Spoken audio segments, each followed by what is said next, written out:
la direction de l'École nationale de Fercy accueille avec satisfaction la reconstruction de l'établissement qui a été endommagé suite au séisme du 12 janvier 2010 dans le cadre du programme d'appui à la mise en œuvre du plan sectoriel de l'éducation et de la réforme éducative en Haïti à Morée.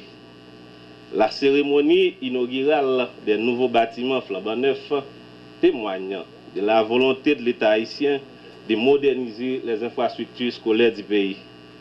La cérémonie d'aujourd'hui revêt d'un caractère significatif puisqu'il s'agit de permettre à des centaines d'enfants d'avoir accès à une éducation de qualité dans un espace sécuritaire, attrayant et accessible à tous. Faisons un bref historique de l'École nationale de Fercy. L'espace où nous sommes aujourd'hui était la ferme école de Fercy, créée en 1919 sous le gouvernement de Louis Bonneau et remise en état par le président Élie Lescaut en 1942. Les locaux de l'établissement ont été souvent endommagés par des cyclones, les uns plus violents que les autres. Citons Flora en 1963, Hazel, David, Gordon, etc. Les portes de l'établissement étaient fermées et à la fin des années 70, les premières interventions dans les locaux remontent à 1986 où une association dénommée les Amis de Fercy a procédé dans les locaux et des réparations de la toiture. En 1992, des réparations légères ont été effectuées également au niveau des locaux. L'IFAS a fait une première intervention en 1997 dans le cadre d'un projet intitulé « Projet de réhabilitation et d'extension de l'École nationale de Fercy ». Ce projet pilote est à multiplier surtout dans les endroits les plus reculés et les plus démunis de la commune.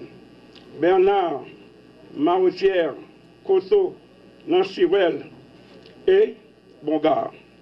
Pour ne citer que cela, nous avons le devoir de protéger ces acquis et multiplier les efforts pour ajouter d'autres structures scolaires en vue de former nos enfants et nos jeunes à être à l'avenir des hommes et des femmes. C'est avec un double sentiment de gratitude et de reconnaissance d'une part, d'insatisfaction et d'espérance d'autre part, qu'en ma qualité de député de la commune de Kinskov, je participe à la cérémonie inaugurale de l'École nationale de Fercy, construite par l'État haïtien via le Fonds d'assistance économique et sociale avec le financement de la Banque interaméricaine de développement BID. En effet, toute réussite honnête passe inévitablement par l'éducation. Cependant, en 2016, on ne saurait parler de réussite par l'éducation si les extraits du système, les apprenants ne sont pas pris en compte et ne font pas l'objet d'une éducation de qualité adaptée aux exigences du XXIe siècle, faite de didacticiels, de bouquins électroniques, de nouvelles technologies et de tout leur appareillage sophistiqué.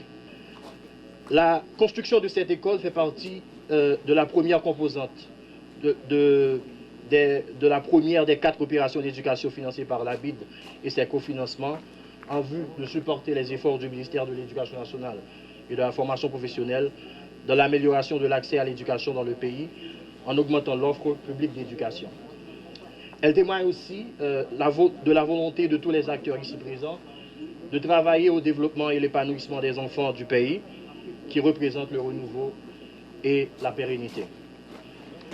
Ce nouveau bâtiment représente une grande opportunité pour l'avenir des enfants de la communauté de Fercy et ses environnements. Et je suis sûr que ces enfants et toute la communauté scolaire vont apprécier et approprier ce nouveau local avec une fierté et une satisfaction. Lieu d'apprentissage et de socialisation, l'école est aussi un milieu au sein duquel les enfants doivent se sentir bien et sécures. Ce nouveau bâtiment et ses équipements modernes respectent les standards infrastructurels et environnementaux et est conçu pour leur offrir ce bien-être et cette sécurité. Inaugurer une école demeure pour moi un privilège inouï. D'abord, parce que la majorité des enfants d'Haïti étudient dans des conditions infrahumaines. Ensuite, parce que je suis convaincu que pour tout écolier, il n'y a rien de plus merveilleux que de débuter l'année scolaire dans un établissement flambant neuf, avec des mobiliers neufs, vêtus d'uniformes neufs et par conséquent animés d'une disposition neuve. Inaugurer une école est un geste stimulant car il s'assimile à une nouvelle porte qui s'ouvre vers l'avenir. Le FAES est fier d'avoir contribué à son édification. L'École nationale de Furcy, fondée en 1919 sous la présidence de Borno, était logée dans un bâtiment vestus, inapproprié par rapport aux normes de construction d'école. Aussi, elle n'a pas pu résister aux secousses du séisme du 12 janvier 2010.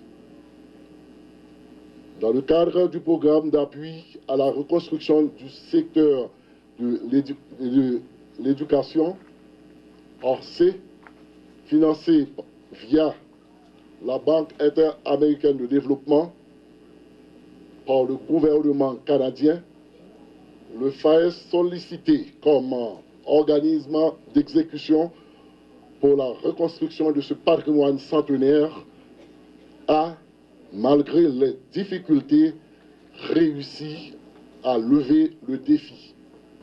Environ un mois avant l'ouverture des classes pour l'année académique 2016-2017, je suis heureux de procéder aujourd'hui à l'inauguration de nouveaux bâtiments de l'École nationale de Furcy. Il s'agit là d'une renaissance de ce temple du savoir détruit par le séisme du 12 janvier 2010. Cette action participe de la vision de l'État de reconstruire le parc scolaire gravement affecté par le tremblement de terre, afin d'offrir un espace physique adéquat et sécuritaire aux enfants de la zone. C'est un jour nouveau pour les habitants de Furcy, un jour de fête pour la communauté avec la reconstruction de cette école centenaire, presque datant de 1919. À ce titre, elle fait partie des monuments qui racontent le passé éducatif lointain de la localité de Furcy, voire de la commune de Kinskov. Aussi, est-elle appelée à porter davantage le témoignage de l'importance accordée à l'éducation et à continuer à affermir le tissu social communautaire. Un nouveau jour prometteur se lève pour les enfants de cette communauté, dont l'avenir est pris en charge par l'État haïtien à travers le ministère de l'Éducation nationale et de la formation professionnelle.